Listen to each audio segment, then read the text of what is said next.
Ассалаумағалейкум, армысыз, құрметті көрермендер. Менің есімім Бағдат Қайратұлы. Бүгінгі бейне жазбаның тақырыбы біз алғаш рет арнамызда осы жазғы трансферде әлем бойынша топ трансфер, басты трансферлерді сіздерге сөз етпекпіз. Трансферлерді бастамас бұрын осы чемпионаттардың, топ чемпионаттардың 5 чемпионаттың ішіндегі ең үздігі Англия чемпионатынан бастаймыз, яғни Англияда болған басты трансферлерден. Басты трансферлер, яғни Англия премьер лигасы үздік чемпионат болғаннан кейін үздік болған сол рекордтық көрсеткішті трансферлерден бастаймыз. Ливерпуль клубы бұл жолы жақсы сомалар жұмсап, жақсы ойыншыларды алып жатыр. Яғни атап айтатын болсақ, Флориан Виртц, Германия құрамасының ойыншысы, жасы 22-де, орталық қорғаушы, шабуылшы, және бұның сомасы 125 миллион евроны құрайды. Флориан Виртц Байер клубынан Ливерпуль клубына ауысты. Ливерпуль клубының осы жазғы трансферде тағы атап айтатын екінші ойыншы бар. Бұл сол жақ қорғаушы, 21 жастағы венгриялық Милош Керкеш. Бұның сомасы сатып алынған 46-да 9 миллион евроны құрайды. Милош Керкеш Бортмунд, яғни Англия премьер лигасында ойнайтын клубтан Ливерпульге ауысып келді. Үшінші ойыншы бар, Ливерпульге ауысып келген. Бұл Нидерландық 24 жастағы Джереми Фримпонг. Бұл оң жақ қорғаушы, яғни Трент Александр Арнольд Реал Мадридке кеткеннен кейін Ливерпуль клубы әрине шабуылшының, оң жақ шабуылшының күшейтуді жөн көріп, осы Джереми Фримпонгты алды. 40 миллион евро сомасы.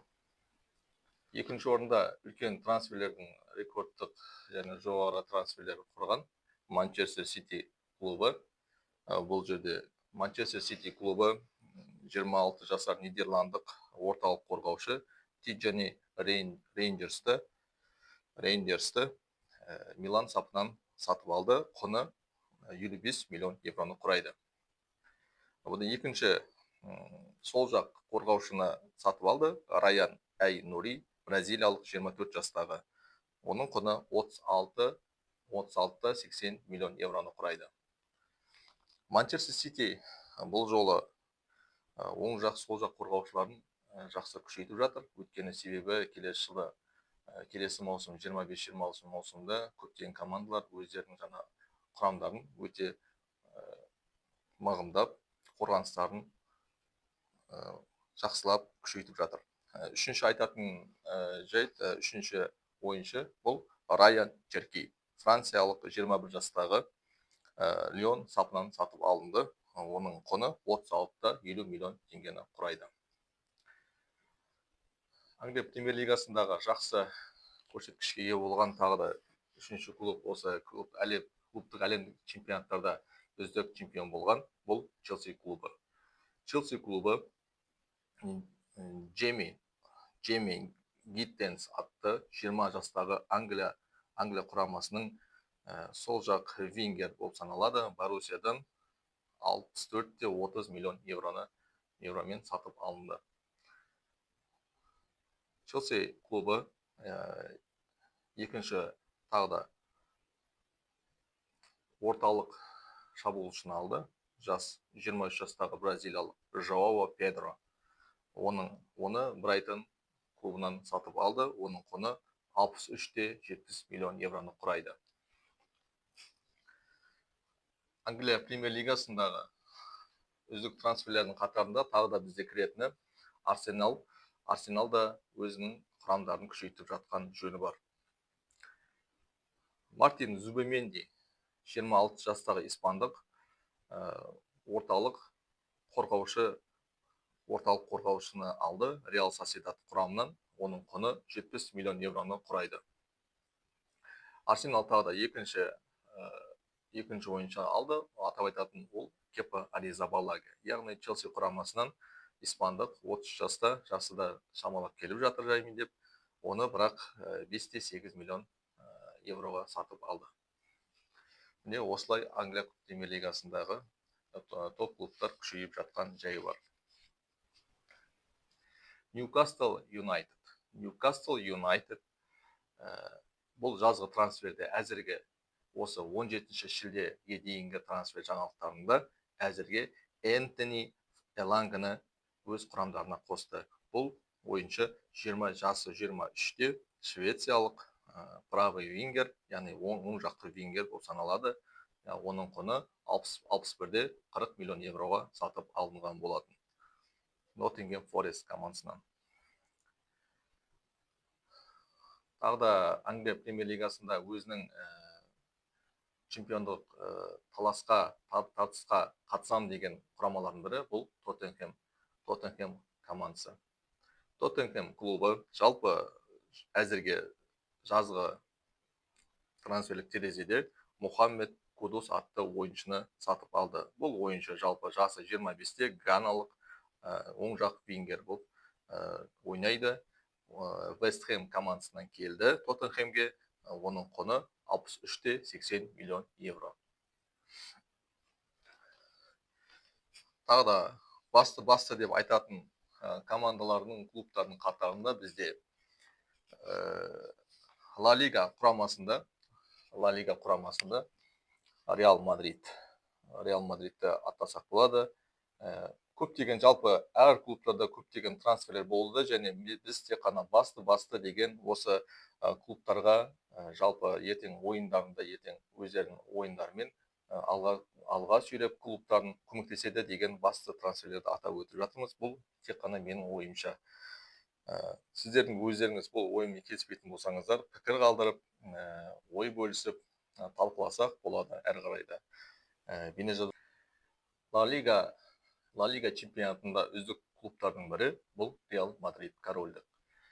Реал Мадрид клубы Диан Хужсен деген есімді 20 жастағы Испанияны өз құрамдарына қосты. Бұл ойыншы Дортмунд клубынан 62-де 50 миллион евроға сатып алынды. Реал Мадридтан тағы да айтатын ойыншы бұл Альваро Каррерас. Бұл ойыншының жасы 22 жаста, испандық, сол жақ қорғаушы. Бұны Бенфика клубынан сатып алды. Оның құны 50 миллион евроны құрайды. Үшінші ойыншы Реал Мадридқа ауысқан бұл Франко Мастанtuono деп аталады. Жас талант, 18 жастағы аргентиналық, оң жақ вингер деп аталады. Ривер Плейт клубынан ауысты. Оның құны 45 миллион евро. Осы төртінші ойыншы бұл баршамызға белгілі Ливерпуль клубында ойнаған оң жақ қорғаушы бұл Трент Александр Арнольд. Бұның жасы 26-та, Англия құрамасының ойыншысы, оң жақ қорғаушы. Бұның бағасы 10 миллион евроны құрады. Ла Лига чемпионатында Барселона атап айтатындай үлкен бір қымбат ойыншыны әзір ала қойған жоқ. Алдағы уақытта бұл Барселона клубында Нико Уильямстың ауысады деген оның хикаясы болсын, ұзаққа созылып кетті. Бұны алдағы уақытта тағы да бұл туралы жазатын, хабарлайтын да болатын боламыз. Ла Лига чемпионаттың үздіктерінің бірі Атлетико Мадрид клубы Алекс Баена деген ойыншыны 23 жасар испандық ойыншыны өз қатарларына қосты. Бұл ойыншы Вильяреал клубынан келді. Бұл сол жақ вингер ойыншысы болып саналады. Оның құны 42 миллион евроны құрайды. Бундеслига чемпионаттарында қазір басты үлкен гегемония бұл, яғни Бавария клубы. Бавария клубында қазір 17 шілде 2025 жылға осы уақытқа дейінгі ақпаратта үлкен қазір айтарлықтай әзір трансферлер жасалған жоқ. Майда жаңағыдай академиядан алынған ойыншыларды жасады.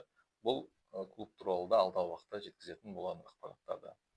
Екінші бұл Байер Ливерпуль клубы. Бундеслигада бұл жақта Малик Тельман деген 23 жасар ақштық ойыншыны, орталық шабуылшыны алды өз қатарына. Бұл ойыншы ПСВ-дан келді. Оның құны 35 миллион евроны құрайды.